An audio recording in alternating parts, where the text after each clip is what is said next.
로마서 12장 18절 한 절 말씀입니다. 우리 힘차게 함께 합독하겠습니다. 할 수 있거든 너희로서는 모든 사람과 더불어 화목하라. 한번 따라해 볼까요? 화목이 실현되기 위해서 회복해야 할 두 가지. 저희는 9월, 10월은 온 성도가 하나 되는 화해자가 되겠습니다. 이 주제를 가지고 새벽에 기도도 합니다. 하나님, 좀 화목되기를 원합니다. 하나님과의 관계도 회복되고 가족 간의 관계도 화목이 일어나고 또 직장 동료, 이웃과의 관계, 또 성도들과의 그런 관계도 하나님 회복되고 또 화해가 일어나고 화목하기를 원합니다. 여러분, 이런 정말 간절한 마음이 성령께서 역사하셔서 정말 그동안 꽉 묶여있는 문제가 풀어지는 은혜가 있기를 축복합니다. 멀리 가려면 함께 가라라는 그러한 책이 있어요. 따라해볼까요? 멀리 가려면 함께 가라.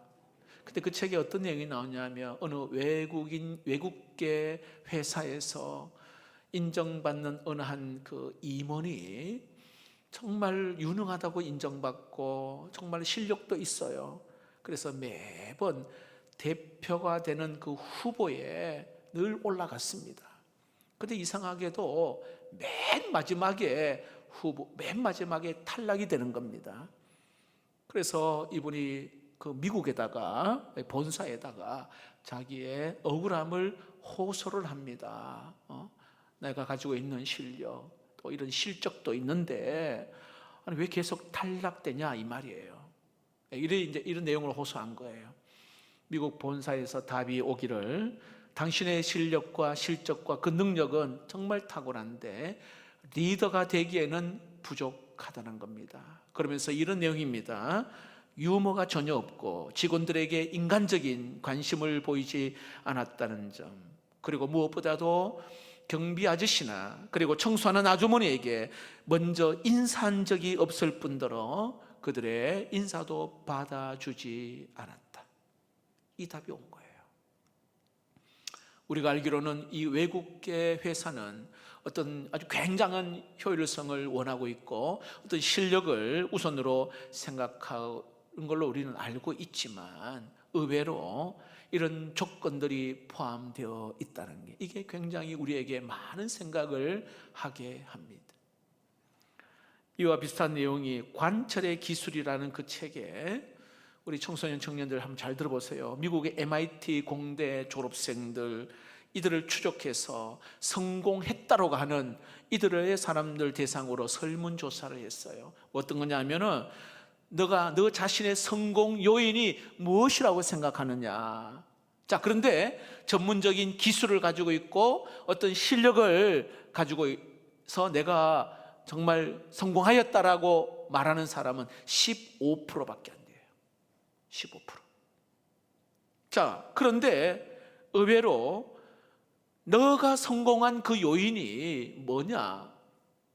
사람들과의 공감의 능력, 좋은 인간관계와 공감의 능력을 가지고 있는 그것이 내가 성공하게 된 요인이 85% 나왔어요.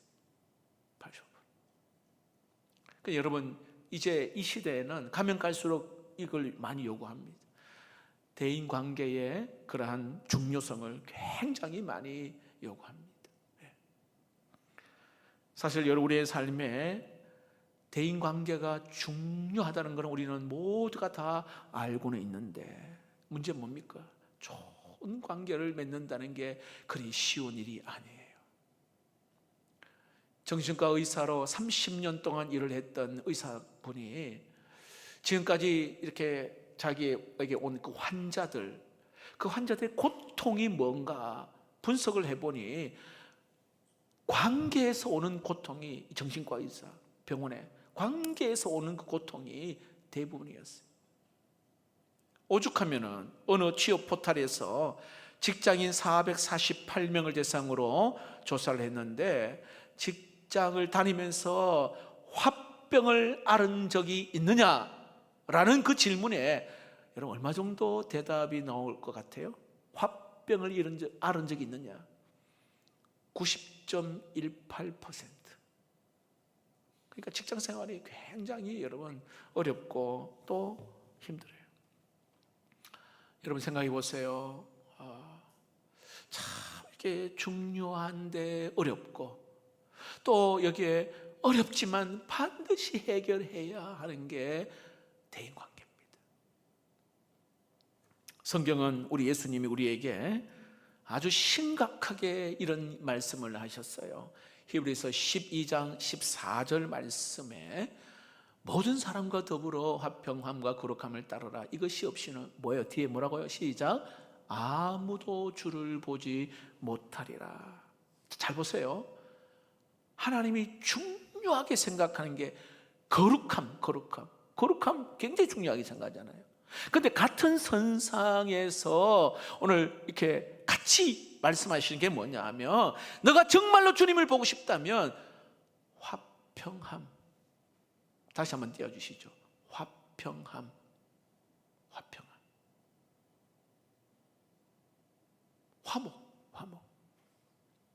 화목하라는 거. 이 화평함과 거룩함, 이거 없이는 아무도 주를 보지 못하리라 했습니다. 여러분, 우리가 영적으로 회복되기를 원한다면, 내 영이 지금 침체했던 내 영이 회복되기를 원하면 뭐예요? 거룩함을 회복되어지는 거, 이거와 똑같은 무게로 오늘 말씀하신 게 뭐냐 하면 관계 회복이 일어나야 한다는 거예요. 이게 뭐 부부관계나 아니면 뭐 성도의 관계, 이웃관계, 뭐 직장 동료, 이거 관계 안 일어나고, 여러분 앉아서 찬양, 혹시 여러분 이게 진짜 자유함이 있나요? 하나님 기뻐하실까요? 네. 내 영 하나님 아시는데 이게 정말 자유함으로 가능할까요? 그래서 여러분 하나님 앞에 나와 이게 안 되어지면은 계속 하나님 앞에 이거 해결해 달라고 기도해야 돼. 여러분, 왜 용서를 해야 되는 줄 아십니까? 지난주에도 말씀드렸는데, 왜 용서? 우리가 받은 이 상처 치유하지 못하면 이게 그냥 용서 못하는 정도가 아니라 영적 침체로 들어가 버려요. 영적 침체로. 이 영적 침체는 목사도 뭐 장로님도 누구나 예외 없이 영적 침체가 일어납니다. 자, 오늘 본문에서 여러분 이것을 강조하고 있는 거예요. 자, 다시 한번 12장 18절 말씀해 보세요. 할 수 있거든 너희로서는 모든 사람과 더불어 화목하라. 자, 이게 보니까 앞에 할 수 있거든. 사실 성경에 이런 어조를 잘 사용 안 합니다.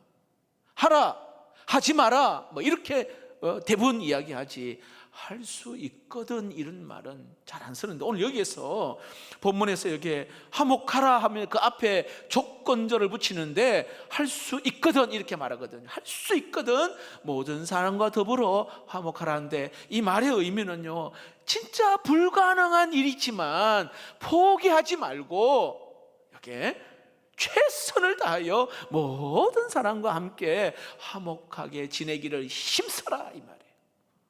정말로 힘든 일입니다. 그러나 포기하지 말고 화목하게 되기를 힘써. 부부관계든 부모와 자녀의 관계든 성도와의 관계든 직장 동료의 관계든 이렇게 말씀하는 거예요.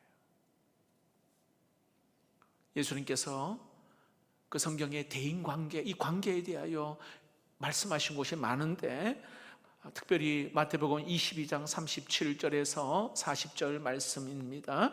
예수께서 이르시되 네 마음을 다하고 목숨을 다하고 뜻을 다하여 주 너희 하나님을 사랑하라 하셨으니, 이것이 크고 첫째 되는 계명이요. 자, 그 다음에 둘째 읽어볼까요? 시작. 둘째도 그와 같으니 내 이웃을 내 자신같이 사랑하라 하셨으니, 이 두 계명이 온 율법과 선지자의 강령이니라. 자, 우리는 이렇게 말할 수 있어요. 하나님 믿고 하나님 사랑하면 됐지. 예. 저 꼴보기 싫은 저 집사 사랑해야 됩니까? 나를 힘들게 하고 괴롭혀하는 저 사람 내가 사랑해야 됩니까? 그렇게 말할 수 있잖아요. 그러나 예수님은 네가 이토록 힘을 다하고 마음을 다하고 목숨을 다하고 나를 사랑한다면 이게 뭐예요? 내 이웃 관계도 소중하다. 내 이웃도 소중하다. 그 이야기하는 거예요. 여러분, 부모가 오늘 이 자녀를 키워보면 내가 낳은 자식이지만은 다 다르잖아요. 어떤 자식은 애교가 있고, 또 어떤 자식은 그냥 말도 안 하고 그냥 묵뚝뚝하는 그런 또 자녀도 있고, 문자 하나를 보내도 막 하트 날리고 막 이래서 참 이렇게 아주 애교 있게 보내기도 하고, 막 문자 날리는데도 그냥 답도 안 해주는 그런 아이도 있고, 다양합니다. 다 달라요. 그러나 여러분, 부모가 가장 바라는 게 뭔지 아세요? 너희들 사이좋게 잘 지내라. 형제들, 형제간에 잘 지내라. 이게 진짜 부모의 마음이에요. 여러분, 우리 하나님께서도 우리가 온 마음을 다하여 여기에 예배드린 거 하나님이 이거 참 기뻐하시지만, 오늘 너가 가족끼리 성도 이웃과 잘 지내는 거, 화목하는 거, 이거 주님 참 좋아하셔요. 이게 아버지의 마음이라니까. 이게 하나님의 마음이에요. 너희들 하나님 사랑하는 것만으로 끝나지 말고 오늘 여기에 너희들 서로 사랑해라 말씀하십니다. 자, 그런 맥락에서 오늘 여러분 여기에 화목하라 12장, 로마서 12장 18절 화목하라, 이 말씀이 정말 실현되기 위해서 오늘 우리가 두 가지가 꼭 회복되어지면 오늘 이 말씀 화목하라, 모든 사람과 더불어 화목하라, 이게 가능해져요. 두 가지 여러분 우리가 회복돼야 될 것 읽어봅시다. 시작. 공감 능력을 회복해야 합니다. 공감 능력. 여러분 오늘 여기에 18절 그 앞에 15절을 한번 보세요. 15절에 이런 말씀이 있어요. 즐거워하는 자들과 함께 즐거워하고 우는 자들과 함께 울라. 이게 공감 능력에 대한 말씀을 하거든요. 여러분, 나는 슬픈 일을 당하지 않은, 슬픈 일이 없는데 누가 정말 고통스럽고 슬퍼하는 그런 사람이 있다며 같이 슬퍼하고 울어주라. 오늘 그 이야기예요. 이게 공감이 있어야 그 마음이 있는 거거든요. 여기에 누가 기쁜 일이 있어가지고요 정말 행복해할 때 같이 기뻐하고 즐거워하는 거, 이게 공감 능력이에요. 공감 능력인 사람이에요. 여러분, 공감 능력과 관련된 그 말씀 많이 있는데 참 저에게 와닿는 게 그 요한복음 11장의 나사로의 그 죽음 앞에 예수님이 이렇게 했던 행동들 11장 32절 35절 한번 읽어봅시다. 시작. 마리아가 예수 계신 곳에 가서 배웠고 그 발 앞에 엎드려 이르되 주께서 여기 계셨더라며 내 오라버니가 죽지 아니하였겠나이다 하더라. 예수께서 그가 우는 것과 또 함께 온 유대인들이 우는 것을 보시고 심령에 비통히 여기시고 불쌍히 여기사 이르시되 그를 어디 두었느냐 이르되 주여 와서 보옵소서 하니 예수께서 눈물을 흘리시더라. 예수께서 눈물을 흘리시더라. 굉장히 위로가 되는 인성으로 육신의 몸으로 오신 주님, 그 슬픔을 당한 그 가정을 보며 불쌍히 여기고 눈물을 흘리시는. 물론 여러분 조금 지나면은 나사로 살릴 것 아시잖아요. 살리시잖아요. 근데 그 전에 그 가족의 그 아픔, 고통을 같이 공감하는 거예요. 같이 아파하고. 이게 우리 예수님이에요. 인간적으로 안타까워하고 공감하시는 우리 주님. 특별히 여러분, 우리가 잘 알고 있는 히브리서 4장 15절 말씀에 우리에게 있는 대제사장은, 예수님은 우리의 연약함, 여러분, 저와 여러분의 연약함, 아픔, 슬픔, 원통함, 힘든 거 동정하지 못하실 이가 아니요, 공감한다. 동정은 공감한다, 함께 느낀다. 근데 못하실 이가 아니요, 굉장히 강하게 느끼신다 이 말이에요. 여러분, 지금 내가 남에게 말 못할 여러 가지 정말 힘든 거, 어려운 거, 우리 주님 같이 함께 아파하고 함께 힘든 그 마음을 나도 강하게 느낀다. 오늘 그렇게 말씀하는 거예요.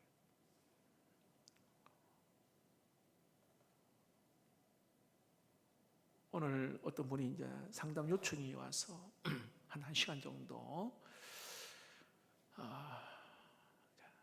들어주면서 최대한 공감하려고 많이 애를 썼어요. 7년 전에 사기를 당했는데 자기 처남에게 6억, 친구에게 4억, 자 10억을 사기를 당했어요. 7년 동안 매일 술을 먹고, 그러니까 이분은 우리 등록 교인인데 1년 전에 등록하고는 교회를 나오지 않아요. 교회를 찾아 나를 만난다 이 자체도 귀한 일이잖아요. 뭐 어디가. 그래서 딱 다짜고짜 딱 만나서 하는 이야기가, 목사님, 내가 딱 2사람 죽이고 싶다. 지금 마음이 그래요. 2사람을 죽이고 싶다. 고소를 16번 계속 상대방이 하는데 자기는 뭐 아무런 문제도 없고 한데 그렇게 힘들게 하는 거예요. 그래서 그 덩치 큰 분이 막 울면서 녹음한 것도 다 들려주시다. 근데 문제는, 내가 이거 해줄 수 있는 방법은 같이 그냥 슬퍼하고 같이 그 어려운 마음을, 그래서 어제도 소주 10병을 먹고 지금 독한 마음으로 찾아온 거예요. 독한 마음. 그래서 같이 어떻게 최선을 다해서 그 마음을 공감하려고 많은 애를 썼는데, 그래서 골방을 찾아 힘들면 와서 그냥 울어라. 골방 와서 그냥 울든지. 그런 믿음은 없어요. 그냥 친구가 가자 해서 그 힘든 마음을 교회를 왔는데, 자 7년 전에 당신의 모습과 1년 전에 당신과 지금 달라진 게 있냐? 없다는 거죠. 그러면 앞으로는 어떻게 할 거냐? 똑같이 1년 후에 달라진 것도 없다. 당신은 멋진, 이혼했기 때문에 당신은 멋진 아버지의 모습을 보여줘라. 뭐 하나님이 주시는 마음을 가지고 함께 나누었는데, 일단 교회를 찾아왔다는 게 너무 귀하고 또 그 말씀을 잘 수용하는 것도 너무 귀하고, 예수님이라면 지금 당신의 그 눈물과 아픔을 누구보다도 우리 주님이 아파한다. 이 성경 말씀대로 그 이야기를 나눴어요. 여러분, 복음서에 보면 예수님이 행하신 기적과 그 표적들이 있잖아요. 그 밑바탕에는 그 예수님의 그 공감 능력이 거기에 나타남을 알 수가 있어요. 마태복음 20장 34절 말씀 읽어봅시다. 시작. 예수께서 불쌍히 여기사 그들의 눈을 만지시니 곧 보게 되어 그들이 예수를 따르니라. 자, 마태복음 14장 14절 시작. 예수께서 나오사 큰 무리를 보시고 불쌍히 여기사 그 중에 있는 병자를 고쳐주시니라. 누가복음 7장 13절 주께서 과부를 보시고 불쌍히 여기사 울지 말라 하시고, 이분이 우리 아버지세요. 우리 주님이십니다. 어떤 글을 보니 연세 많이 드신 할머니가 국수집을 운영하는데 20년 동안 국수값 3,000원 올리지 않고, 왜냐하면 서민들이 너무 힘들고 어려운데 20년 동안 똑같은 3,000원으로 국수를 팔았어요. 어렵게 사는 사람이 많다고. 그래서 이게 화제가 되어 텔레비전에 나왔는데, 그 어느 젊은 사람이 방송국 PD에게 전화를 한 거예요. 왜 전화했냐면 이분은 사업하다가 그냥 말 그대로 사기당해가지고 다 망했어요. 부인은 도망가고 노숙자가 되어가지고 이리저리 먹을 것 찾아서 이렇게 가는데, 식당들 갈 때마다 무시를 당했다는 겁니다. 가는 데마다 쫓겨났다는 겁니다. 그러니까 세상을 향하여 분노가 일어나는 거예요. 이 더러운 세상, 막 울분이 일어나고 분노가 일어나요. 그런 차에 할머니의 국수집을 찾아가요. 국수집. 그래서 너무 굶어 있는 상태에서 국수 한 그릇 거의 막 허겁지겁 먹을 때쯤 되니 할머니가 이거 가져가서 또다시 가득 채워 주시더라는 거예요. 그리고 두 번째 막 국수도 막 허겁지겁 먹어요. 그래서 삽시간에 그냥 두 그릇을 그냥 뚝딱하고 다 먹었어요. 돈이 있어야지. 그리고 냅다 도망을 가는 거예요. 도망을 가는데 배은망덕하죠. 예. 두 그릇이나 할머니가 줬는데 은혜도 모르고 도망을 친 거예요. 근데 그 도망하는 그 젊은 사람의 그 뒷모습을 이 할머니가 쫓아가서 하는 이야기. 이봐 젊은이, 그냥 천천히 걸어가. 뛰지 말고. 그러다가 다쳐. 그 할머니가 한마디. 그러니까 세상을 향하여 막 울분이 있고 화가 있고, 근데 그 할머니 그 한마디가 마음이 녹아진 거예요. 그러니까 방송국 그 PD에게 전화해서 감사하다는 그런 이야기를 연신하게 되는 거예요. 여러분, 예수 믿는 성도가 보여야 할 모습이 이런 모습 아닙니까? 어떠세요? 예수님의 공감 능력이 나에게만 회복된다면 여러분, 우리 가족과의 평화가 있고요, 예수님의 이 공감 능력이 회복된다면 성도 간의 아름다운 모습도 회복이 되어지고, 친구 간의 관계도 그 공감 능력이 있으면 직장 생활에서도 동료들과의 관계도 즐거울 것입니다. 여러분, 공감 능력이 회복되기를 주의 이름으로 축복합니다. 한 가지만 더 말씀을 드리면, 오늘 로마서 12장 여기에 18절 화목하라, 이 말씀이 그대로 내 삶에 실현되기 위해서 우리가 회복되어야 될 게 있다면 두 번째, 겸손이 회복되어야 합니다. 겸손. 여러분 16절을 한번 볼까요? 16절입니다. 서로 마음을 같이 하며 높은 데 마음을 두지 말고 도리어 낮은 데 처하며 스스로 지혜 있는 채 하지 말라. 낮은 데 처하며. 여러분, 좀 전에 15절 말씀에 뭐가 있냐면 즐거워하는 자와 함께 즐거워하고 우는 자와 함께 울라, 이 말씀 있잖아요. 제가 물어볼게요. 둘 중에 뭐가 더 쉬울까요?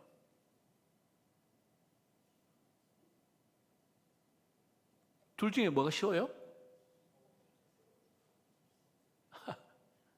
여러분, 우는 자와 함께 우는 거 훨씬 쉽습니다. 장례식에 가가지고 여러분, 막 애쓰지 않아도 정말 저절로 이게 공감이 오면 나도 막 눈물이 나요. 크게 애쓰지 않아도. 근데 이보다 더 어려운 것은 오늘 여기에 즐거워하는 사람과 같이 즐거워한다. 이거 굉장히 어려워요. 왜 어려울까요, 여러분? 우리 안에요, 보이지 않지만 굉장한 교만이 있어요, 여러분. 저 사람 나보다 실력이 없는데 나보다 앞서간단 말이지. 나하고 별건 다를 게 없는데 괜히 질투가 생기고 미움이 생기고 그래요. 여러분, 가인의 제사를 받지 아니하고 동생 아벨의 제사를 받았잖아요, 하나님이. 만약에 여러분 그 가인이 아이고 내가 부족해서 내가 드리는 제사는 받지 아니하고 동생의 제사를 받았구나. 오늘 말씀처럼 즐거워하는 자와 함께 즐거워하는 것이 오늘 이 가인에게 그대로 만약에 실현이 됐다면 여러분, 이 가인은 저주받지 않고 동생 죽지 않고 그렇게 그런 상황이 되지 않겠습니까? 근데 그런 마음을 가지지는 못하는 거예요. 여러분, 찬양 중에 이런 찬양이었어요. 저 높이 솟은 산이 되기보다 여기 오름직한 동산이 되기, 이런 찬양이 있어요. 저 높이 솟은 산이 되기보다 조금 오름직한 동산이 되기를 원한다. 여러분, 우리가 대인관계에 있어서 주로 막 분노하게 만드는 게 뭐냐 하면 나 그렇게 만만하게 보나? 뭐 이런 거 있잖아요. 내가 우습게 보여? 뭐 이렇게 굉장히 그 마음에 막 분노가 일어나요. 왜 그럴까요, 여러분? 좀 전에 아까 이야기한 대로 저 높이 솟은 산이 되기보다 오름직한 동산이 되기, 이 마음이 없어진 거예요. 우리가 느헤미야를 계속 보잖아요. 느헤미야 리더십 같은 느헤미야 리더십을 보는데, 느헤미야는 여러분 그 총리로 유다의 총리로 왔지만은 그는 진짜 솔선수범 본을 보입니다. 그리고 자기 것을 다 내어놓으면서도 그러니까 백성들이 따르는 거죠. 여러분, 우리 리더가 되시는 분들, 직분자가 되시는 분, 정말 내가 그냥 오름직한 동산이 되기를 원한다, 이런 마음이 보이면 여러분, 내가 속한 그 공동체 부흥이 일어나게 될 줄 믿습니다. 그거예요. 이런 목자가 오름직한 동산 되기를 원한다, 그러면 그 사람에게 사람이 가까이 옵니다. 제가 직접 체험한 게 한 번 더 말씀을 드리면, 군대에 있을 때에 비 오는 날 막 연병장을 가는데 연병장이 저 멀리 보이는데요, 공부파인데 물이 딱딱딱 고여 있더라고요. 내가 그때 딱 깨달은 거, 아하, 낮아진 곳에 물이 고이는구나. 군인 들어가면은 막 눈이 오면 제설 작업하고 비가 오면은 평탄 작업한단 말이에요. 공부파인 곳에 이렇게 모래로 평탄 작업을 해요. 지금은 군부대 워낙 좋아, 잔디도 깔리고 너무 좋은데 제 군대 다닐 때만 해도 안 그랬거든요.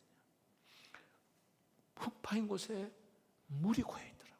아하, 낮아지는 마음에 사람들이 모이는 거예요. 제가 굉장히 그냥 지나갈 수 있지만 굉장히 신선함으로 다가왔어요.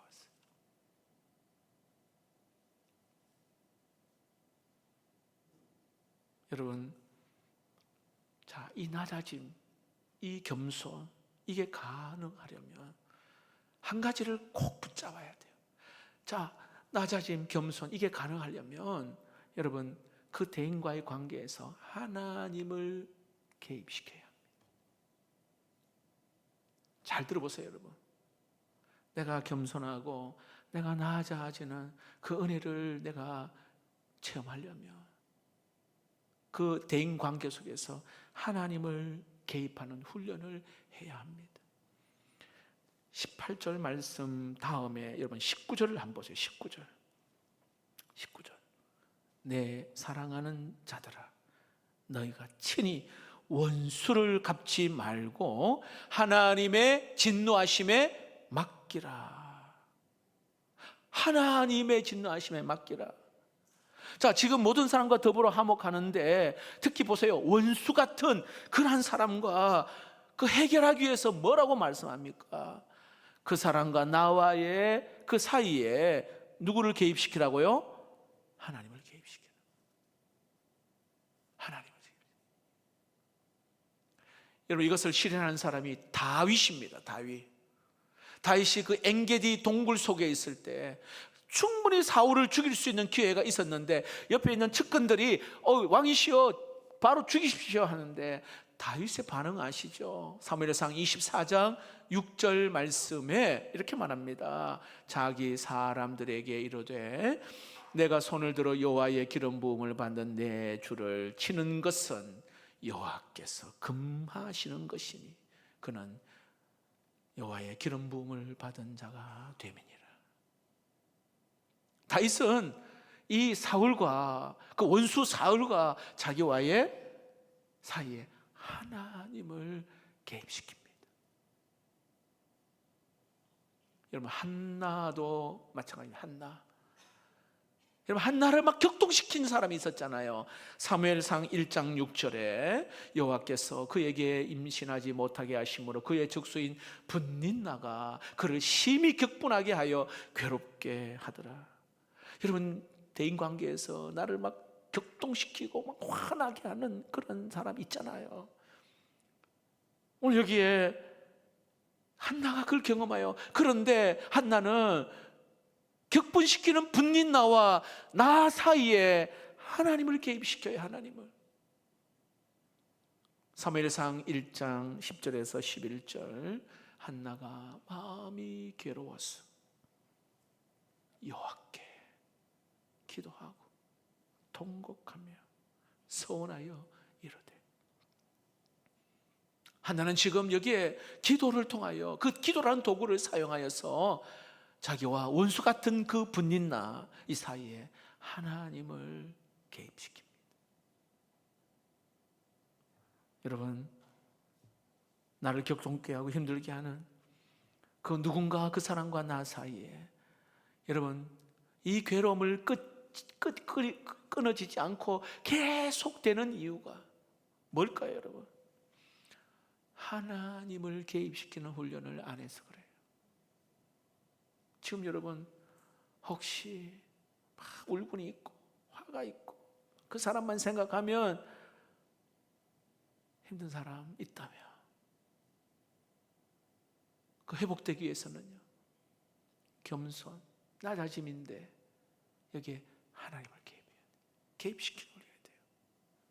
한나가 이런 그 사람 분린나의 그 관계에서 하나님을 개입시켰더니 한나의 그 감정의 변화가 일어났어요. 18절 말씀에 1사무엘상 1장 18절 읽어봅시다. 시작.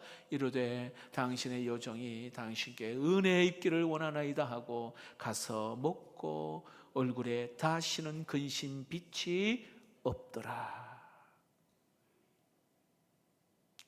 얼굴에 근심 빛이 없어졌어요. 여러분, 오늘 이 시간 이후로부터 지금 나를 격동케 하고 힘들게 하고 이런 그게 있다면 여러분 하나님을 개입시키는 이런 훈련이 있기를 주의 이름으로 축복합니다. 하나님을 개입하는 게 굉장히 중요해요. 여러분, 그 에베소서 1장 6절 제가 한번 읽어드릴 테니까 여기에 빠진 거 찾아보세요. 자녀들아, 우리 자녀들아, 너희 부모에게 순종하라. 이것이 옳으니라. 그럴듯하죠? 다시 해볼까요? 자녀들아, 너희 부모에게 순종하라. 이것이 옳으니라. 뭐가 빠졌어요? 잘 모르겠습니까? 자녀들아, 너희 부모에게 순종하라. 이것이 옳으니라. 어떤 단어가 빠졌어요? 주 안에서. 주 안에서.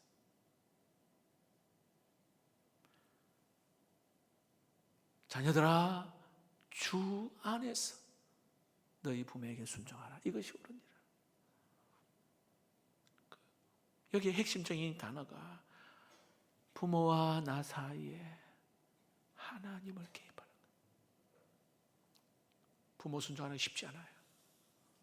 근데 하나님을 개입하면 이게 부모에게 순종하는 게 얼마나 마땅한 일이고 얼마나 복된 일인지 아는 거예요. 여러분, 자녀 교육하는 데 있어서 대해서도 골로새서 3장 21절에 자녀들아, 또 아비들아, 너희 자녀를 노엽게 하지 말고 오직 주의 교훈과 훈계로 양육하라. 자녀와 부모 사이에 하나님을 개입시켜야 돼. 우리 직장생활 하시는 분들, 특히 상사와의 그 관계에서 그 아래 직원들은 에베소서 6장 5절 말씀, 종들아 두려워하지 말고 말며 두려워하고 떨며 성실한 마음으로 육체의 상전에 순종하기를 뭐라고요? 그리스도께 하듯 하라.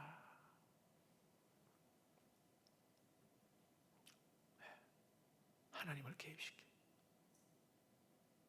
그 관계 속에서 화병이 날 정도로 직장생활 힘들잖아요. 90%가 화병이 난다 하는데 오늘 여기에 상사에 대해서 아래 사람에 대하여 하나님을 개입하는 그 훈련을 하는 거죠. 그래서 여러분, 직장은 어찌 보면은 영적인 훈련의 장이다 해도 과언이 아닙니다. 선교지와 같은 것이 굉장히 힘들어요. 말씀을 맺겠습니다. 오늘 여기에 12장 18절 할 수 있거든.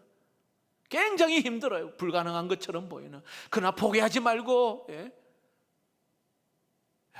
힘을 다해서 화목하게 되기를 힘써라 이렇게 말합니다.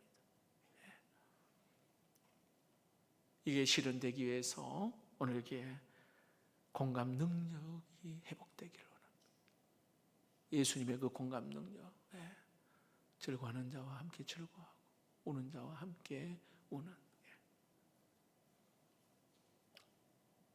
그리고 겸손한 것. 더 높은 산이 되기보다 그냥 오름직한 그런 동산이 되기를